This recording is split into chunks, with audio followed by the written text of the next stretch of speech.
You can kill me, but you will never destroy me. It takes strength to resist the dark side. Throughout heaven and earth, I alone am the honored one. Are you kidding? Why the hell should I wait for you? I know what it's like to try and rebuild a life.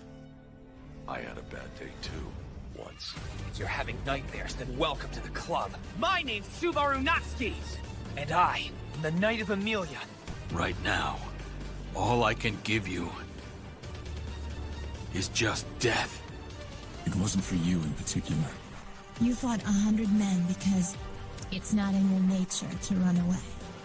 If you are feeling disheartened, that you are somehow not enough, set your heart ablaze. I'm not going to use the... Is this picking up right? Can this hear me?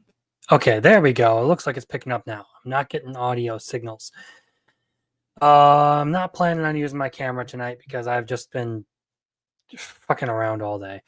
So, why am I doing this on Sunday? Well, last night, an indie film director who I've been following was doing a private showing in a Discord that I am a member of, and I wanted to check out the movie because I don't know when I will be able to get a chance to see it, and I wanted to see it. It was actually pretty good, but we'll talk about that maybe a little bit later. Tonight there isn't a huge amount of news. I do have some like small topics, a collection of random things that I have found.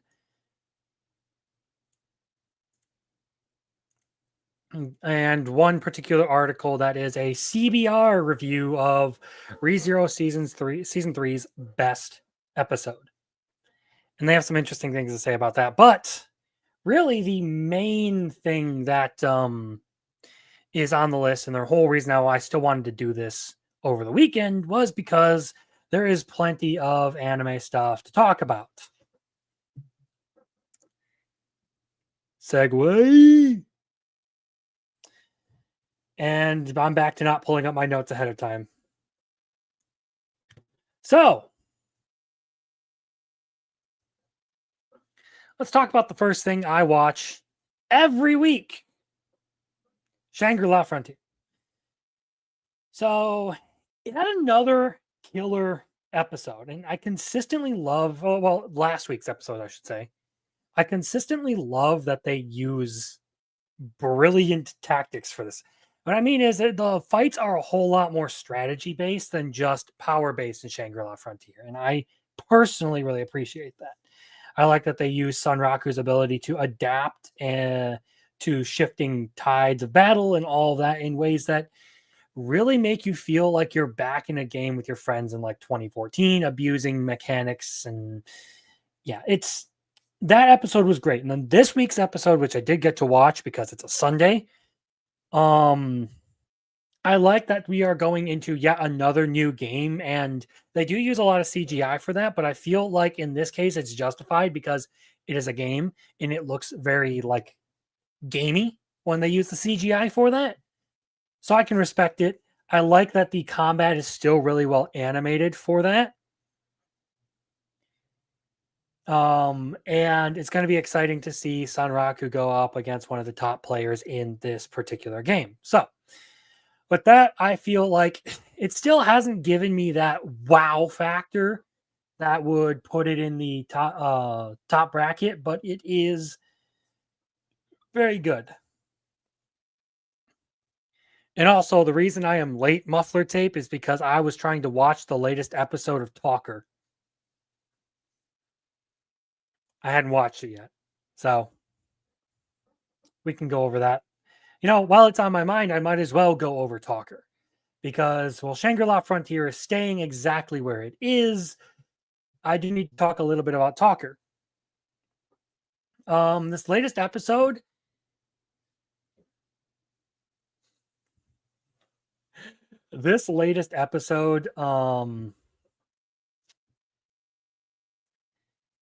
where to start with it? I do like that it gives a little bit of the nuance to the characters that are involved in it. Like I know that Noel made a huge a huge deal with the mayor who tried to kill him, and he acted all tough and stuff like he didn't care. And now they talk about like certain things that have happened in the interim, and you can tell that he actually was still concerned with their well-being.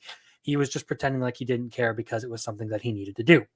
I respect it, honestly. I like the characterization. It's also shown that he definitely deserves the strategist title because he is very good at manipulating things and getting the results he wants.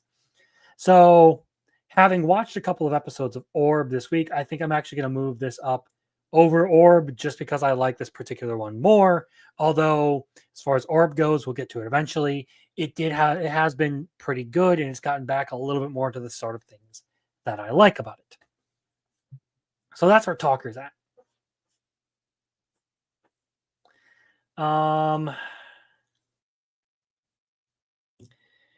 I will save the big ones for later because they are kind of like the whole reason for doing this, because Don ReZero popped off this week. So let's skip ahead down the list to Dragon Ball Daima, which had an okay episode. It was largely okay. And that's been consistently how I feel about it. But when it actually gets into the things that I like about Dragon Ball Z, like fights and transformations and hype moments, it does really good. I'm not super swayed by the story still. I don't care for most of the characters, but that scene where Goku went Super Saiyan, and deflected Glorio's attack with ease and then got all disrespectful once he realized he could win the fight easy. That was really good. So I am going to move that up actually to the top of okay for that one moment because it was very much what I like to see out of Dragon Ball.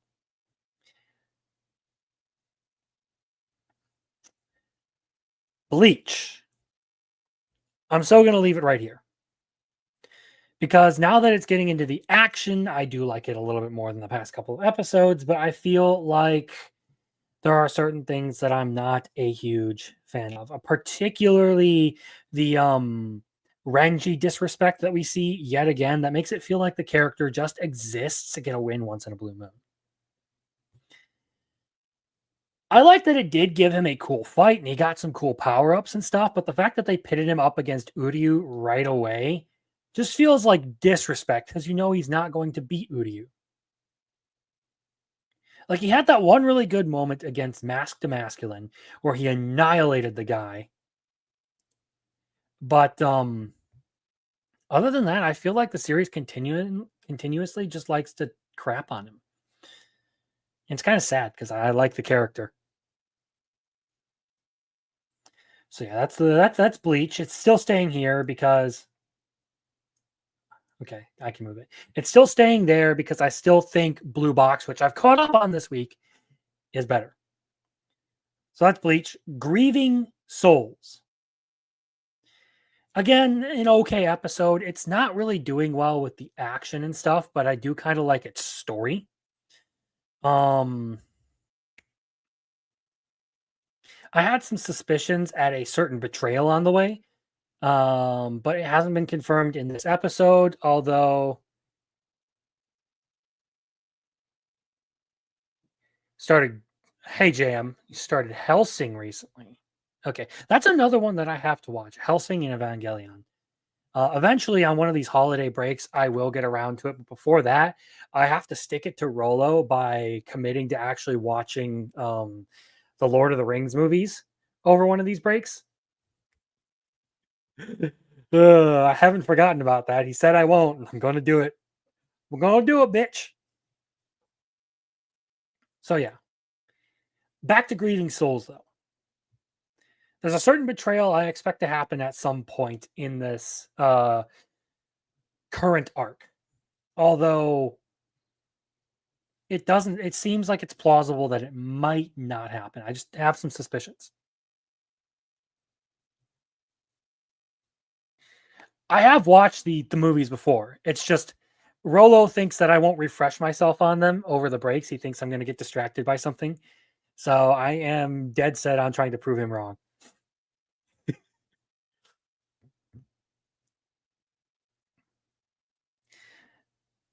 Oh, hey! As if I wasn't talking to you enough earlier. So yeah, as far as grieving souls go, or let this grieving soul retire, I feel like my initial impression of it was that it could go somewhere, but it has kind of let me down. And I feel like I'm just going to leave it right there. Because as of right now, well, it hasn't terribly impressed me as time has gone on. It's still enjoyable to some extent, but right now I think it just fits in the okay category.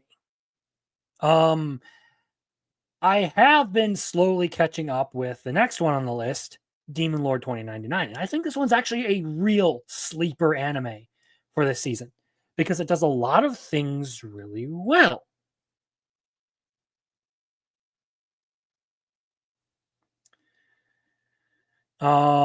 It's been consistently good with character, story, and its progression.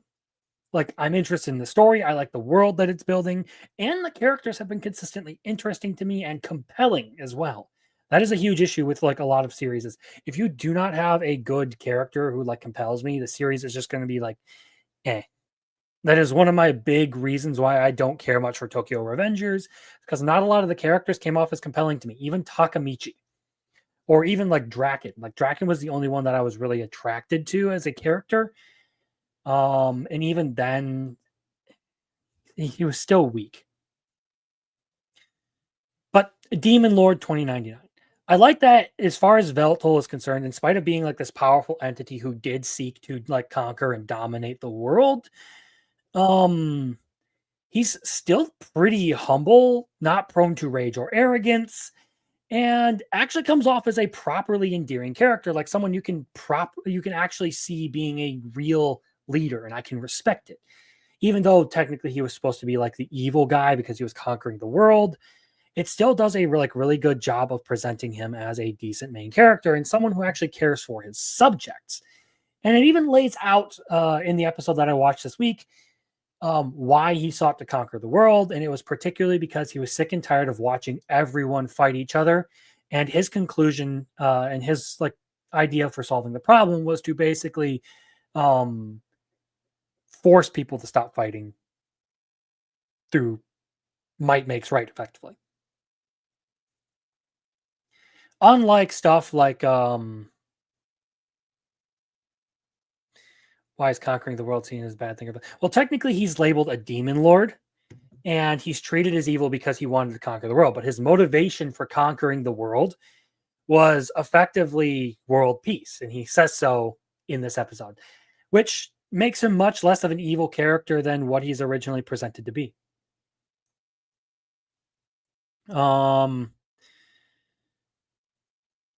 And plus, I like Machina in this series, the white-haired chick. Waifu material, 100%. Yeah, and I can call you a scrub. That doesn't make it true. Anyway, I think it's been doing really good. I think it deserves actually, I kind of want to move this one up. I know I just had this issue with consolidating things, but I do really like this one. It's been fairly good with every episode that I've watched.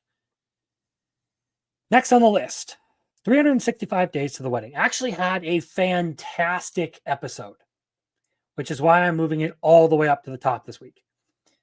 Episode 7, bro legitimately just admitted that he's in love with the chick. Which is unusual because normally you get these romance that are like more character focused and slower paced. You don't see that kind of thing, but he just straight up went for it, which was out of line with his character. And I actually like it. Like the dude straight up just grew a pair of balls and said, yeah, I actually do want to date you. I'm in love with you. And then from there, it like the chick's Honjoji-san, like her brain just shut down because she didn't know what to make of it. Like, why are you attracted to me of all people, kind of thing. And they sit there in silence, like debating, like, was that the right move? What do I do? How do I respond? And then eventually he just collects the drunk girl who's sleeping on the floor at the other end of the table and drags her back to her apartment, leaving the chick he just confessed to sort of try and process everything that had just happened. It was a good episode, actually.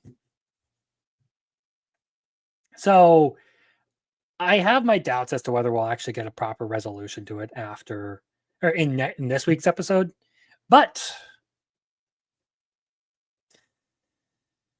I don't know. I could be surprised again. We could get another really good episode. Either way, that one actually really popped off this week.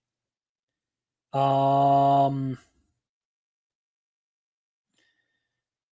the knot with an Amagami sister. Again, I like this episode, but it's kind of like consistently like really compelling and then just generically good. Excuse me.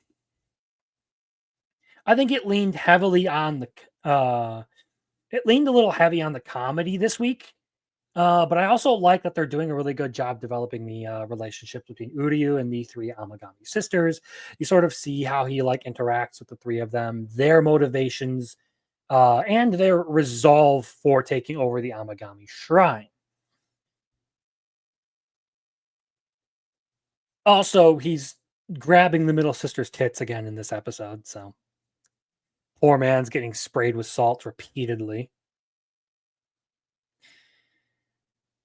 It is easily like the funniest episode of anime that I have watched this week, which I think means it needs to move up. But I don't think its storytelling was as compelling as watching our main character for 365 days till the wedding just straight up confess his feelings out of character. And it was a good change. Looping back to that one, I don't need to. Let's keep talking about what we got in here. Either way, I don't think there has been any major flaws with tying the knot with an Amagami sister. But I do not think it is like super amazing. So like I said, I did catch up on Blue Box on both episodes that I was behind. And I still really love this anime. I think it does everything that it's working with fantastically. The first thing that I do want to note for this is it does a really good job with Hina's character in episode 6, I believe it is. The sort of losing childhood friend character. And it presents her like struggle with sort of like coming to terms with the fact that maybe she actually did like Taiki, and that maybe she's jealous that that he likes someone else, and how that is affecting her performance in rhythmic gymnastics, because this is a sports anime, although it is a sports romance anime, which is why I kind of like it. And then the next episode after that reintroduces that there are actual stakes and challenges for all the characters to face. They aren't invincible. They're not guaranteed to win. And it actually does sort of set a good atmosphere for presenting the fact that they could very well lose their nationals.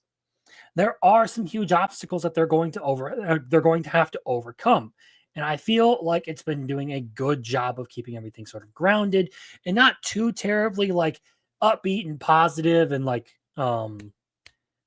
that sounds like a dumb complaint, but what I'm trying to say is it doesn't make the characters feel like they are destined to win over everything. Like their hard work going into it actually seems like it's required, and as a whole, and it ties the whole thing together really well. So I am looking forward to seeing how this whole Nationals arc is going to go. I also managed to catch up on You Are Miss Servant because the site that I was using finally uploaded the right episode. So I watched 2 this week. And both were good at exploring different elements. I think we got a good bit of backstory on some of the characters and why they are in the positions they are now. It sort of presented like why Hideyoshi is living on his own, his whole like frayed relationship with his mother, and it also sort of presents why Yuki came to his house and started being a maid in the first place. It also gives us some hints at some potential world building. It presents some very interesting prospects, like one of the old men who's just working in the area, potentially being like a really high-end assassin. I like that the creators and the studio by proxy has done really good with like expressions and stuff and making certain instances more funny than they normally would be. That mild humor is a good touch, and it's still consistently a heartwarming, relaxing series to watch. I know we had that little bit with Grace where it was like high stakes, high tension kind of stuff, but it's toned it back from there and has gone back to the more wholesome romance stuff that it was doing before. I totally skipped Mecha Ude, and for some reason I do not have any notes on Magie Lumiere. So let's get into those because I definitely did watch those. I think the only ones I missed out on are Trillion Game and Ranma. Trillion Game and Ranma. Those are the ones I haven't watched. So Mecha Ude, I feel like it deserves to drop a couple because while it has been good, this flashback episode that did give us a lot of world building and like character development for particularly Alma and a little bit for the main character himself. But I feel like it was a little bit less interesting because again, it feels like one of the like old cartoons that I used to watch as far as like the quality of the story goes. It isn't written for like adults. It seems to be written more for the like 8 to 14-year-old range. So the story is a little bit simpler. It's a little bit faster paced. It doesn't delve into a whole lot of like detail and nuance and stuff, but it's still good. And action sequences are still good. Animation holds up in this one. Very cartoony, fun. But I feel like aside from certain highs in the series, it lacks a certain quality of maturity that I like in a series. Magie Lumiere Co-Limited, I feel like I might drop down to okay, because as much as I've been enjoying it, it's like consistently losing its shine over every episode. I do like the characters still, but I don't know. It's just not as good as some other like Magic Girl stuff I've watched. I haven't watched a ton of it because it's generally not my thing, but I have watched and read a few like Machi Maho. I read that manga, and I did watch the Magical Girl and Evil Lieutenant used to be Arch Enemies last season.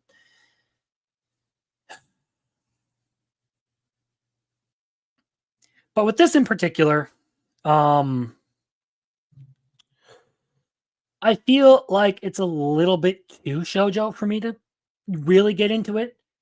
It isn't terrible, but like animation and stuff, I feel like the injury from the last episode into this one didn't translate well. They made it all dramatic, and it turns out it's just a small cut on the side of her face.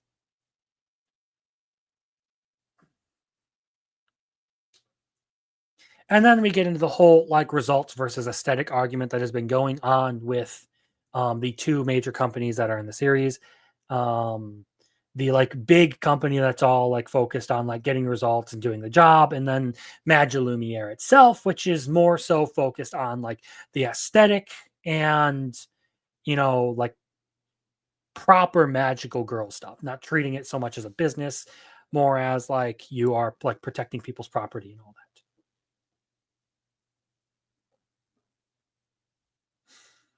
So I feel like it deserves to move down. Dropping in the ranking because of that, again, I feel is appropriate for I'll be a villainess who goes down in history. And the primary reason is it's still focusing on a lot of the shoujo stuff.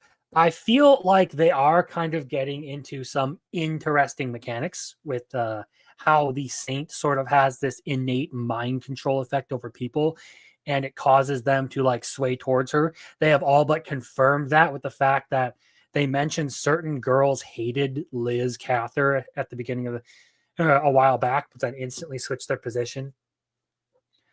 So they are heavily implying that the Saint has some sort of effect on people that make them like her automatically. And it seems like it's drawn the concern of quite a bit of people, particularly some of the sons of the noble houses, the prince himself, as well as one of Alicia's brothers. And this episode did not focus very much on Alicia because it's like a 2-year training arc where she basically locks herself in a room for 2 years and tries to level up her magic. So we get a lot of work with other characters rather than Alicia herself, particularly with like Jill, a little bit with Duke, and yeah, basic ass names for this Shoujo Otome Isekai reincarnation. I enjoy it still, but I can't say that the quality is super high on it. So yeah. Anything else in here before I move on to the big two that we really, really need to talk about? Oh, have I mentioned Orb? Did I talk about Orb yet? No, I don't think I did. I should mention Orb because I did watch a few more episodes, and they have introduced like the monk guy who has the eye patch over his face. I forget his name, but Oxy has presented all of the research on heliocentrism to this monk, and he has taken a huge interest in it. And again, it's kind of gone back to a little bit of like the Christian value stuff that I do like that they're presenting. Like these people are researching the universe because they believe, or specifically because they believe in God. And they are turning to heliocentrism specifically because they believe that God would make the universe perfect or beautiful and orderly and understandable to the human mind rather than a complete mystery that is inexplicable and incomprehensible to man. I like that element. They kind of go back to that because this guy he's a monk and he's consistently going against the church, which is an odd combination because he believes that their view of God is wrong. So yeah, I think Orb has been doing great, but it's kind of getting passed up by some other stuff right now. I need to catch up on it still. I think I'm 2 episodes behind right now. And I'm still behind on Demon Lord 2099. I got to catch up on Ranma. And there's one other anime I do. Must be a Protestant. Well, yes, I am, but I don't have a problem with the Catholic Church. There are guys who I talk with all the time who are Catholics. I don't care if you're a Catholic or not. I don't have any beef with that. I'm just saying my issue with Orb was I thought that they were going to come off as really, really hostile towards Christianity. And I'm glad that they're sort of presenting like Christendom in a more positive light and showing these guys researching it because they believe in God. That's my point on it. Not so much as a dig at Catholicism, more so as a sigh of relief that they haven't leaned heavily into using it as a cudgel against religion. I think it does a good job of like presenting the time period better that way. That's why I bring it up.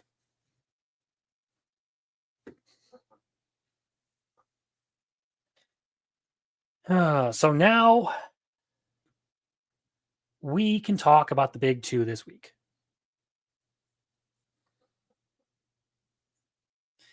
ReZero and Dandadan probably had their best episodes yet for this season. They actually were both fantastic. And if I had to say which one was better, as much as I love ReZero, Dandadan's hit harder. So we'll talk about ReZero first, and then we'll move into Dandadan.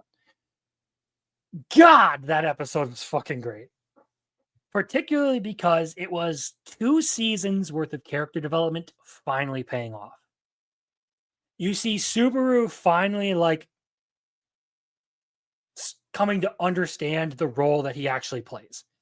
As much as he thinks that he was the least fit person to give that speech. He was the perfect person to give the speech to Pristella and help alleviate a lot of the stress that was going on.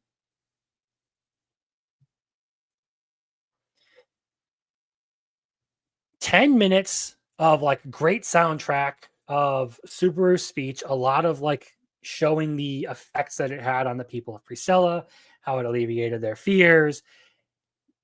Great stuff. One of the best anime speeches I have ever heard. And then, of course, at the end, my boy Reinhardt Van Estrella shows up ready to join the fight. And the counterattack is going to be great. I shared the meme, the Wedding Crashers meme. And this Wednesday, they'll actually be going over the lineups. But I think it's pretty obvious that it's going to be Subaru and Reinhardt versus Regulus Corneas. It is basically going to be an unstoppable force meets an immovable object. The 2 most powerful characters in the story fighting it out. The Archbishop of Greed and the Sword Saint. And then Subaru is caught up in the middle, playing a very crucial intelligence role.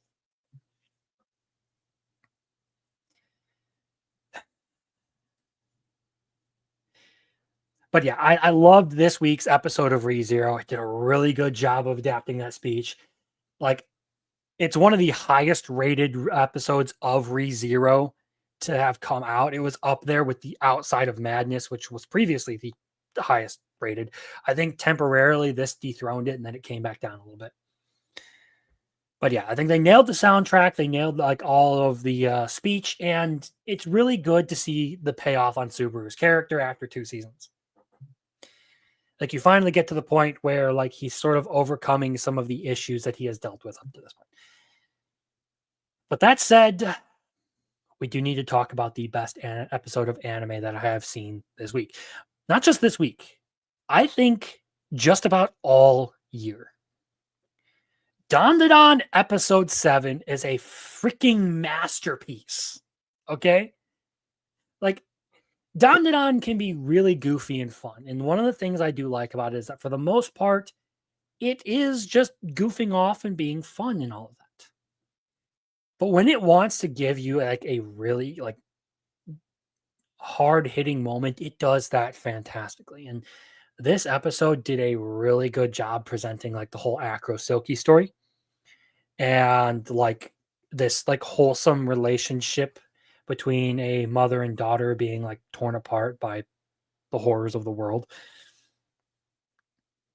Brutal on the emotions, and I love it. Like, there are very few things that have legitimately ever like moved me close to tears. Grave of the Fireflies. There was The Sounds That Make You Want to Cry out of ReZero. Even that speech was like kind of like a positive thing. Like, but this is probably the one that hit me the hardest of all the things that have ever like really made me just like depressed. This one fucked me up because by the end of the episode, I was like, I gotta take a minute to collect myself because, yeah. The one thing I will say is I wish they would have just gone with a cold ending rather than playing the outro, because I feel like the outro kind of like ruined the effect of everything that had just come before, because like it ends on like this really like cathartic, somber note, and then it goes into that outro of Turbo Granny fucking around, and I'm just like, why you gotta do that to me? But yeah, this episode of Dandadan was absolutely freaking fantastic. Probably the best episode of anime I have watched all year. And that's saying something because there have been some really, really good showings this year. Yes, I actually did catch up on Demon Slayer Hashira training. I have watched the Muzan stuff. And Have I watched Clannad? No, I have not. But I have heard that it can be brutal on you too, and I do plan to get around to it eventually. It's on the list because everyone talks about how great it is.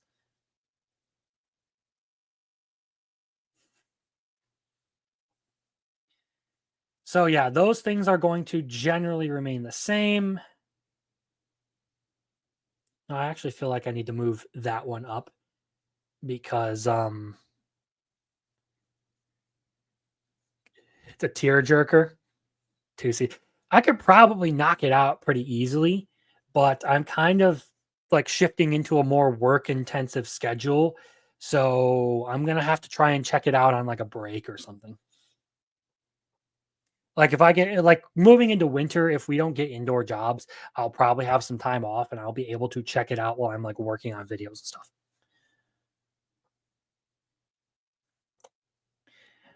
But it is on the list. Either way, that is basically everything that I have watched this week. And there was a lot of good showings. I don't think there was anything particularly terrible out there. Just certain things didn't perform quite as well as others.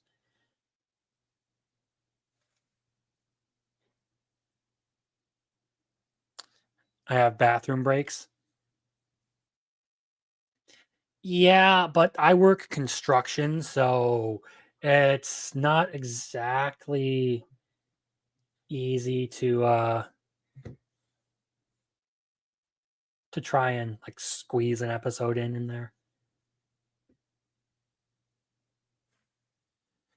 So yeah, let's take that down. We've wrapped up the anime stuff or the weekly anime stuff. Almost. Because there is an article that I did want to bring up that I wanted to talk about because apparently CBR is retarded.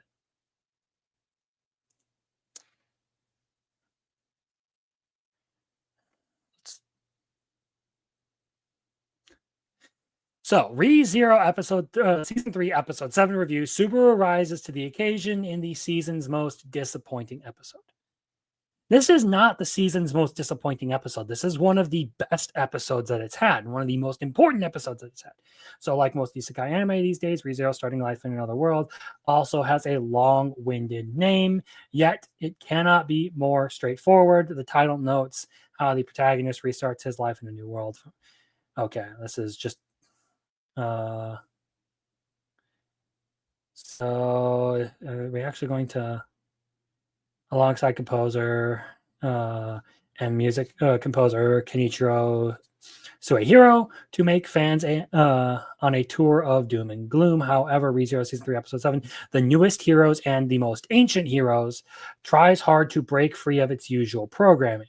The time for drowning in sorrow is over, as the time has come for the heroes to rise again. Danger lurks everywhere, but the story hardly fights any battles on the ground. Instead, it tackles the dark cloud of depression hanging over the characters, combining a psychological struggle that Subaru and his friends have been losing from the start. Yet the episode's disposition to protract even the simplest of scenes only hurts its pacing.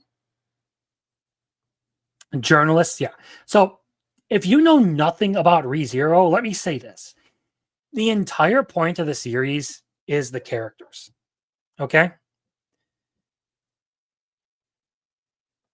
You should be focusing on characters, not the quote-unquote progression of the plot, because you're going to miss a whole lot if you're just focused on thing happening. That's what this sentence kind of tells me.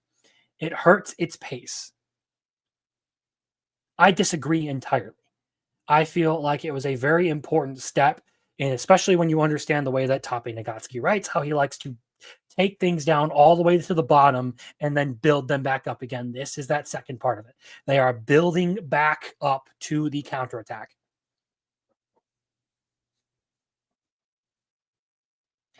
But also makes it one of the most uneventful episodes in the season. Again, there is the thing must happen.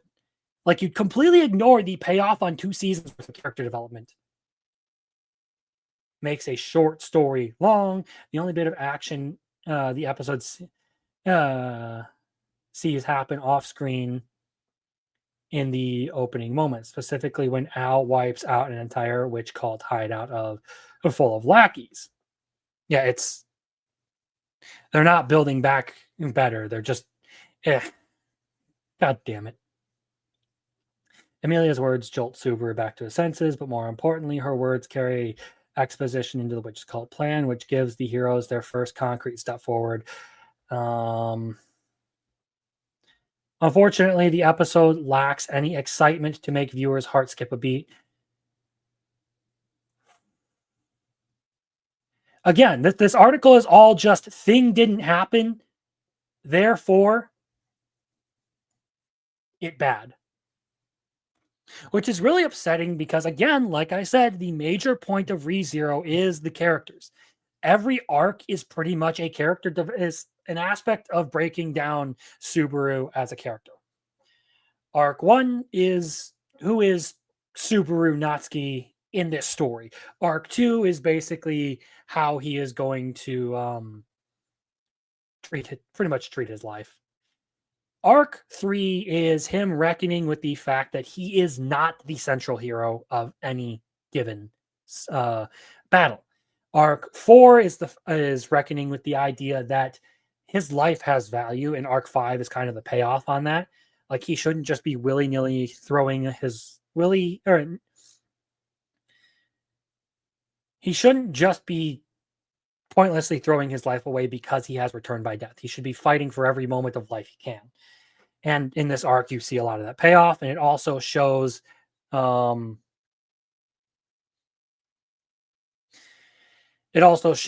like, this guy has come very far from where he started at the very, like, beginning of the series. Arc 6 deals with who is Subaru Natsuki at his core. Arc 7 kind of addresses the idea of who is Subaru Natsuki when he is not someone's personal hero. The mentality that if it's not constant events happening one after another, then it's boring and thus bad, which leaves no room for character growth and ramp up.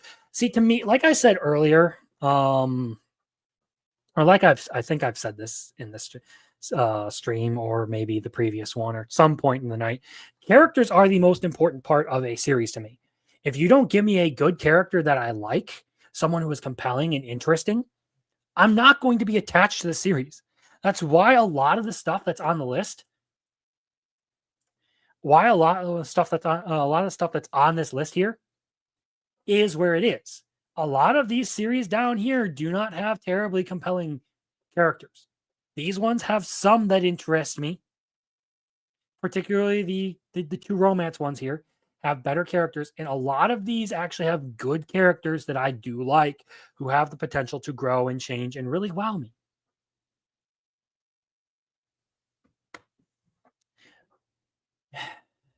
It's frustrating to see people get into the mindset that, like, action is the only thing that matters. If it's not progressing the plot, it doesn't matter. That's bullshit. Straight up bullshit. Like, events should have effects on people. We should be able to see how they've changed, how they've grown up. Like, how all of these things affect the mentality of people. And in Subaru's case, that speech is one of the biggest markers of how he has changed from the events of Arc 1 through 4.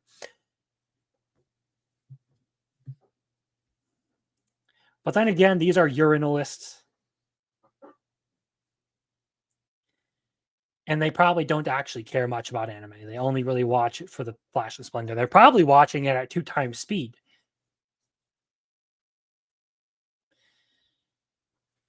But yeah, thing happened. I made a whole video about this, actually, when it comes to romance. That just because there's progression in a romance does not mean it's good. In fact, I say pseudo harem is one of the most mid things to come out over the summer, and people disagreed with me on that. But it was boring after episode 6, which is halfway through, because guess what? It was the same thing over and over again, and the characters were not interesting. Some of the same ones who wish they could censor anime and manga. Yeah, actually, we're going to get into some of that. because I know I mentioned this to you, but yeah, Assassination Classroom manga has been banned in South Carolina school district and in a South Carolina school district in the USA. This is after a mother complained that it had handguns, rifles, knives, and potions. Potions? Potions? And it talks about killing in the pages, along with there are girls in lingerie hopping on top of men in the book. Again, I don't know much about that part because I've never actually watched or read Assassination Classroom. This is another one I have to catch up on because I'm a newer anime fan, not like the newest, but I came in before COVID. So I never really got around to this one. Still, this has been a thing, like consistently. I know Shorty Sensei talked about in her district where she teaches, there was a proposal to ban Assassination Classroom, and the images shown were because of a woman showing some cleavage and the fact that they talk about killing teachers. This is the video games cause violence argument, people. It's fucking retarded. There is legitimately no link between this stuff causing violence. You know what actually causes violence? You trying to censor my fucking anime. That's what causes violence.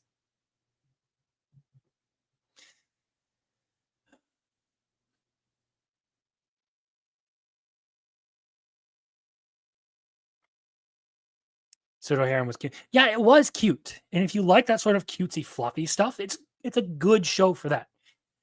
But it was never something that I enjoyed, and my huge critique of it was that it did lack depth, like you're saying.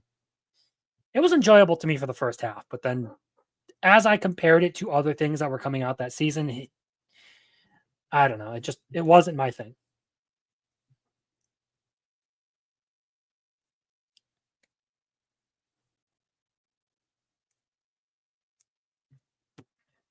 So yeah, this is they're supposed to kill a specific teacher. Yeah, that much I know. Like, I feel like too many people get like up in arms over some of this stuff. Like, it's insane. Like, if my very, very religious mother can tolerate some of this stuff, you should be able to too. But no, people want to clutch their pearls over the most inane shit.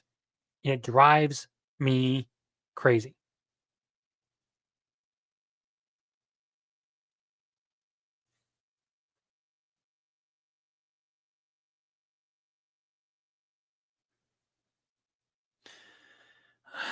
So we'll move on to some more censorship stuff since we are continuing on this. So here we have an account called Community Notes and Violations. The DOJ has launched a crusade against successful companies like Visa and MasterCard, sending a message that success in America is punished. We must stand up for businesses and remind Congress that the private sector is key to economic stability. So if you don't know, these are two companies that are currently trying to censor manga. They will not process they will not process transactions for manga and doujinshi from sites like Manga Library Z and Melonwares, I think it was. Either way, they are sites that are like a digital archive of out-of-print manga, and it offered a way for authors to monetize their works after they've gone out of print. And because Visa and MasterCard and some other companies will not process the transactions, well, that means that they had to shut those sites down, actually. And I said this on the last stream. I did kind of want to talk about this because it kind of came up again this week. I said this on the last stream. I guarantee you these companies are still catering to like people paying for OnlyFans and all that stuff. 100%. Like, I guarantee you they don't have a problem with you buying certain content. Like, are you really going to like throw a fit over erotica? Fuck off. No, you're not. That's why this whole bitch fit about manga and censoring manga and anime is retarded. Like, you guys exist to handle money. They're acting like a publisher, not like a service. Yeah, that's pretty much what I'm saying. Is They're acting like they have the right. They have the right to govern their users' purchases. They don't. So yeah, this has been one of the things. So here we have Chibi Reviews, a much bigger anime YouTuber, responding to me. Imagine defending companies that have actively forced censorship on Japanese content. These card companies should only be vessels for people's monies and nothing else. They have no business stopping me from purchasing something from Japan. Now, down here, the actual community notes responded to the original post. This is a straw man. These companies are being investigated / sued for various antitrust practices. There is documented evidence of them abusing their position as market leaders. So yeah, fuck these companies, by the way. Censorship all the way around. Don't need that. Probably take this down now. I don't need to talk about it too much.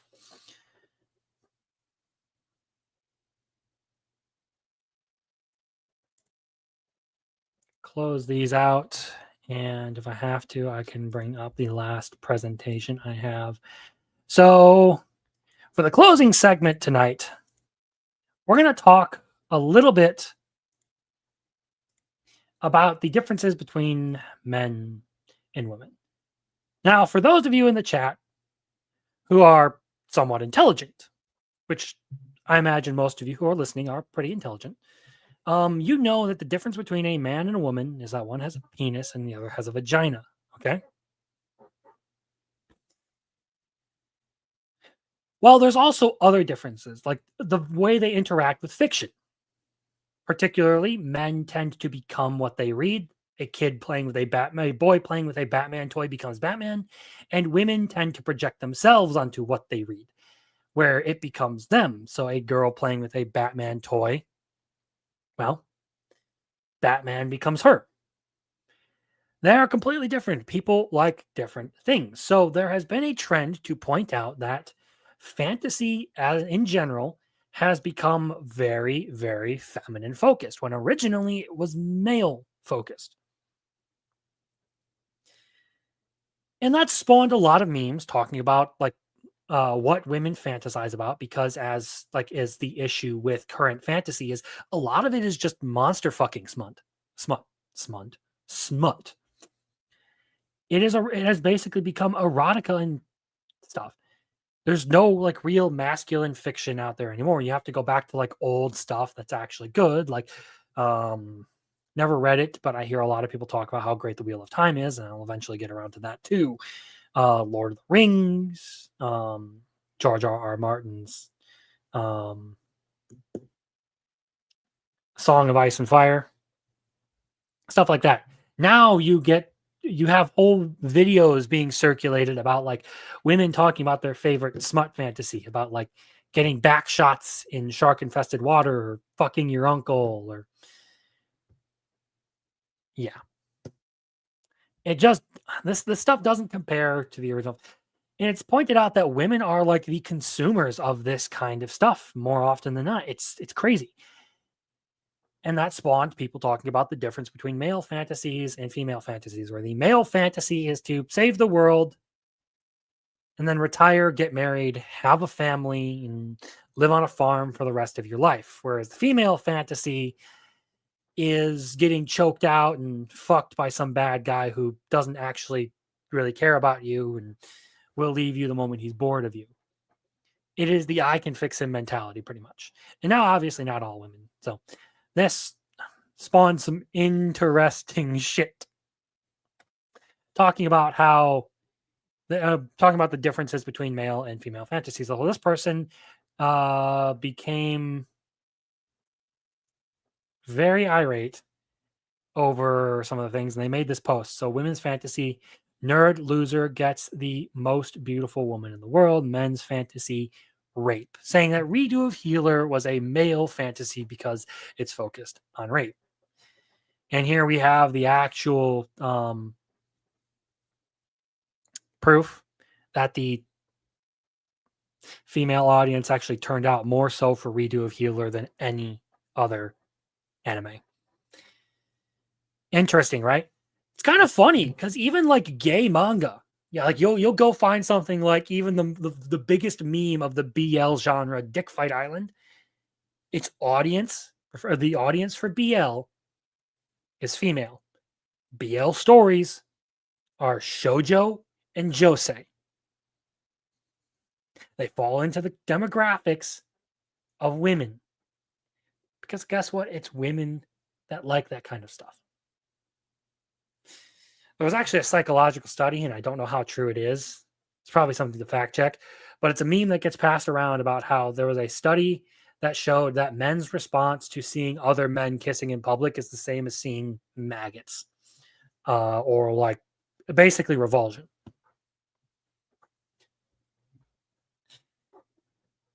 Weird.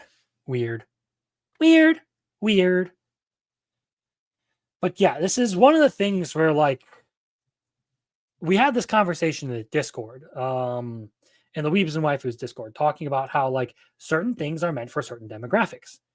Fantasy was largely a male demographic. That didn't mean that women couldn't enjoy it. You can't say that women aren't supposed to enjoy Lord of the Rings because some of them do. Okay? But by and large, more men enjoy Lord of the Rings than women. Why? Because it is inherently more appealing to men in the way we like our fiction. It's all about saving the world and then living a peaceful life in the world you saved afterwards. But now we have people hijacking it for Rings of Power, turning it into some weird fucking fanfic. And I know Rolo would go on an absolute fucking rant if he were here right now. Just kind of why I'm glad he's not here. If I mentioned Rings of Power.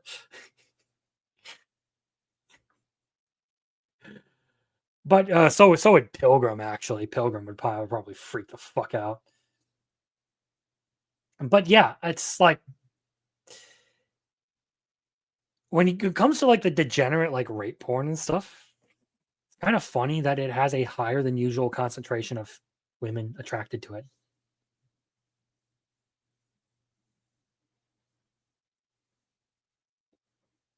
You're just lucky that you're limited in your comments. Correct. Certain demos like certain things. Not all things should be for all people. People need different things. Yes, this is one of the big issues with current entertainment is they have overcorrected, well, quote unquote overcorrected, even though it was never a problem, trying to turn all male things into everyone properties when they don't even realize that the perfect everyone property is something that is made for a specific genre because it finds a home there, and then other demographics sort of bleed in as their interests overlap. Funny how that works, right? By trying to make something that only appeals to a certain set of people, it will inherently appeal to more people than if you try to appeal to everyone. Because when you try to appeal to everyone, you lose the qualities that make it appeal in the first place. You water it down, it becomes generic, nobody wants anything to do with it.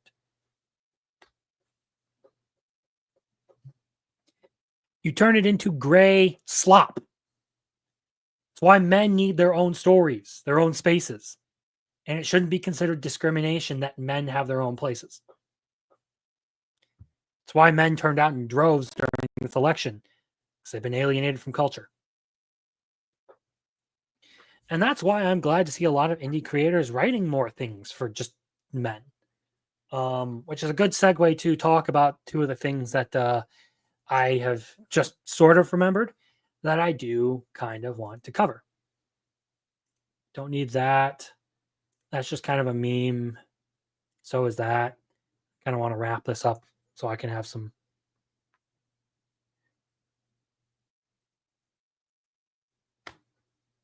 Men don't take over women's spaces. Well, I mean, they do. They just do it Caitlyn Jenner style.